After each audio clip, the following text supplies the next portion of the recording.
What's up guys, Lightning Eagle 14 here, soaring back into everyday life with another video, and in this video, talking about this, which is Dragonfly, my Manta'd double dealer integration.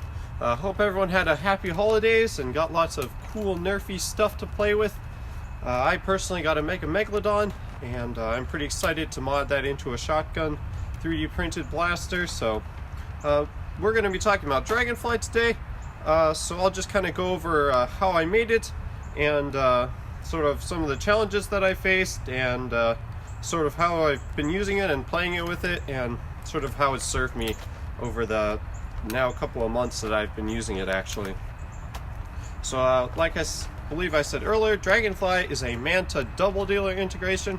Now a Manta is a term that comes from the old school 90s Nerf blaster called the Manta Ray, which looked like an actual manta ray, the animal, and had two barrels on each side, and then you kind of Spider-Man'd the triggers, I believe.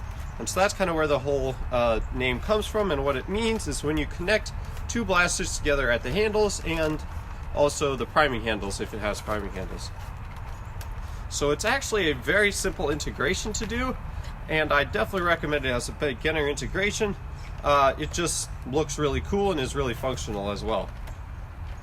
So all I did was I chopped off the two double dealers at the handle. I measured sort of the width that I wanted for my fingers to fit in between them, so that I would have a good handle that would give me plenty of room in between them, but also be close together enough that I could pull both of the triggers easily. So I just kind of measured that out, and then I cut both of them off. I originally did it with a Dremel, but I've learned now that it's pretty hard to make precise cuts with a Dremel and make them turn out super straight. So I ended up having to do a bunch of sanding and filing to that, and then I eventually just eyeballed it and cut it with a hacksaw again until I got it where I wanted. And then I did the same thing for here, just simply cut it straight across with a hacksaw on both handles, and then I epoxied them together with DevCon 2-part plastic welder. It's a MMA epoxy, which means it bonds the plastic super strongly, and when cured it has a bond that is stronger than the plastic itself. So what I did to make it look so clean, you can see right here that it is super clean and there's no like visible like epoxy or anything anywhere. So what I did was I did an initial bond. I did a thin layer of epoxy just on the edge, and then I wiped off all the excess, and then I waited for that to dry, and then I came back and I gooped the ever-living heck out of the inside. And I'll throw some pictures up on the screen right now to show you how that worked. Now I repeated the process here for the priming handles and also the triggers, and that was probably fairly simple. I tried to make it super precise and then just ended up mostly eyeballing the cuts and everything, so it took longer than it really should have, but it was a fairly simple process once I had gotten the cuts the way I wanted them. And then after that I went and I painted the blaster. I believe I used a Rust-Oleum 2x Ultra Cover paint plus primer. I believe I have a combination of a dark blue or navy blue, like sky blue, and some other blue. But I did that, and I tried to go for a gradient effect. I'm not exactly sure how it's pronounced, but I tried to go from darker here on the stock up towards lighter at the front. And I'll show you some, and I'll throw up some pictures right now of what it looked like before all the hand detailing, so you can really get a good idea of how well that turned out. But and I also did a kind of a gradient fade on the top mag wells and everywhere else. And I did my absolute best to try and make it as symmetrical as possible. It's pretty darn symmetrical, and I think it came out looking beautiful. Now it really actually wasn't that difficult to do this kind of effect. I was pretty surprised. Really all I did was I sprayed the darker colors on the back, and I did kind of a heavier coat there, and then I just kind of sprayed less and less as I went, and sort of got a little less paint over here, and then I just did a little bit less and kind of overlapped the paints by spraying lightly where they overlapped in the colors, and just kind of mixing them together until I got a good effect. It really wasn't that difficult. I was pretty surprised. I'll throw up some pictures up on the screen of what I did for some practice fades before this that I think turned out pretty well. So yeah, I did spray painted it, and sanded everything before that, and then after that I did hand detailing in white acrylics. You can see I have a lot of hand painted details like the Dragonfly name up at the top. I did the Nerf logo. I kind of outlined a lot of key areas. I think it looks pretty good. I may have gone just slightly overboard on the hand detailing because it just a little bit distracts from the fade paint job that I did, but I think it still turned out pretty good. And then after that, I tried to give it a clear coat, and this is where the paint job went horribly wrong. So there were several mistakes that I made that in hindsight I shouldn't have just done a clear coat at all. But I was trying to scramble to get this done before endwar, and I just rushed through it. So I got a different brand of clear coat than I normally use. Normally I've used the Krylon one, I believe, but this time I decided to go with the Rust-Oleum one. And it was super humid because it had just rained, which is bad for clear coats because that'll throw off your paint and give you cracks and stuff. And then I also probably sprayed it on way too heavy because I just didn't really know what I was doing. And I think I probably just couldn't really see what I was doing either. So that also gave me problems. So it was a combination of it being super humid, way too much paint, and then also using a different brand that I wasn't used to usually using. And then on top of that, I probably didn't let it dry the full amount that it should have. I think I let it dry for a full like 24 hours-ish, but really you should do more than that. So that caused a lot of cracks everywhere on the blaster. It's probably not going to show up well, but I've got cracks everywhere. Well, not everywhere, but there's a lot of places. You can see right there on the Dragonfly nameplate, it's pretty bad. And then there's also some on the stock. It's probably not going to show up well, but if you look at it in person up close, you can definitely notice it. I've got some on the other side right there. And the priming handle came out mostly okay, but yeah, we've just got cracks in all sorts of places where I didn't want them. But I was so discouraged by this that I thought I might not even run it at endwar at all, because I was just so embarrassed by the fact that I had screwed up the paint job so badly. But I talked to some people and they convinced me to run it anyways and that nobody would really notice. And it's true, most people don't notice the cracks unless you're actually holding the blaster. So I guess it passes the 15-foot rule or whatever it is for cosplay. So yes, that was really big problem that I had, and really annoying.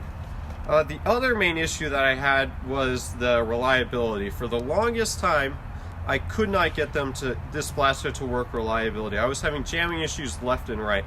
I mean, I couldn't get through a full 18 mag without jamming things, which is kind of what the double dealer is known for. But the double dealer really gets a bad rap in that regard, because you can fix a lot of the issues by taking out all the locks and doing some slight tweaks to the internals. But I did those, and I was still having issues, just horrible jamming issues. So I ran this at endwar with the jamming issues, and I thought that it was because in my attempts to tweak the internals and modify it, I'd screwed it up further. So Buff Daddy Nerf, huge shout out to him, kindly agreed to sell me a pair of double dealers for the internals, and then I actually swapped them out at FoamCon. I sat in the trunk of my car and disassembled the whole blaster and swapped out 100% of the internals for brand new ones, hoping that would fix the issue.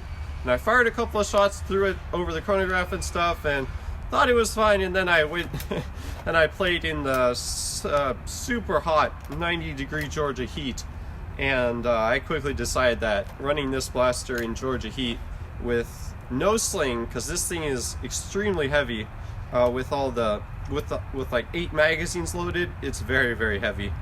I think I weighed it at 11 pounds, which is stupid heavy. And then I didn't have a sling for that, and I was getting super tired carrying around all these mags and gear and stuff for the blaster.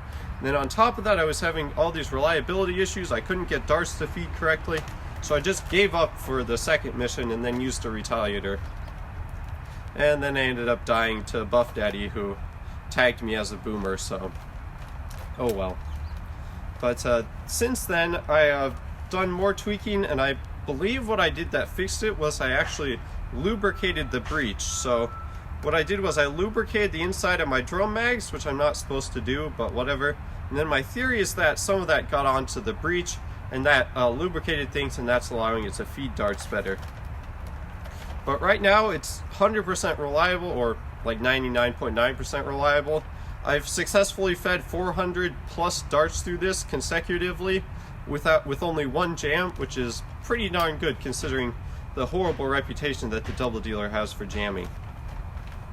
And so yeah, I have a video on that you can that I'll link in the description below if you don't believe me. I fed 400 plus darts. I did like something ridiculous, like 18 mags or something, and filled with every kind of dart you can possibly imagine in every condition. I did waffles, AccuFakes, elites, FVJs, really weird darts like the FVJ waffle darts that I have, and some full-length worker darts. So I did really every condition and type of dart that you can possibly imagine, and it fed all of them except one without a problem at all. And it even holds up to slam fire, which is pretty impressive. So that's enough rambling about it. Let's show you a firing demo. Alright, so we're going to do a firing demo now. So Dragonfly has been upgraded internally. It has, I believe, a deploy spring and a, I want to say, long strike spring in addition to the stock springs, because they nest over each other perfectly. And it also has all the locks removed, and it doesn't have the arrow searchers removed, but it still works pretty well. It only gets about 60-ish FPS, which is a little bit better than the stock double dealer, but it's also a shotgun, so how much FPS do you really need on a shotgun? And it has a couple of interesting features. Like I mentioned earlier, you can fire one blaster and then the other, or you can fire them both at the same time, but you can also only fire from one blaster and then just keep repriming it until you run out of ammo in that blaster and then switch to the bottom one. Because that's the locks removed, I don't actually have to fire the second blaster before repriming it again. So that's an interesting feature. And also because it has a smart, the AR is still in, I can feed it from any number of magazines or combination that I want. So here we go. We're gonna just do some single staggered shots, and then we'll do some together shots, and then we'll do some slam fire.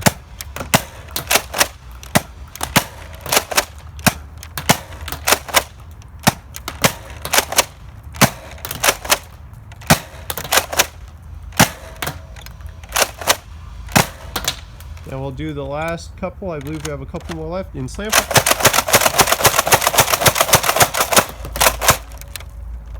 Like so. It works pretty well, and like I mentioned earlier, it's fairly reliable, or really reliable, at least for a double dealer. I only had one dart jam in the 400 plus darts that I shot through it, so pretty darn solid. So overall, I'm very happy with how this project turned out. The paint job looks pretty beautiful if you don't mind the cracks, and it functions flawlessly, so I'm very happy about that. The thing that I like most about it is just the sheer ridiculousness of it. I just love seeing people's reactions whenever I bring it out. I always seem to get comments of like, what the heck is that? Or is that what I think it is? And so people just never would think to Manta'd or even mess with the double dealer just because of the horrible reputation that it gets. So thoroughly happy with this project. Hopefully you enjoyed the look at this integration that I've made, and I think that's going to do it for this video. Thank you so much for watching, and I'll see you guys in the next video. Bye bye.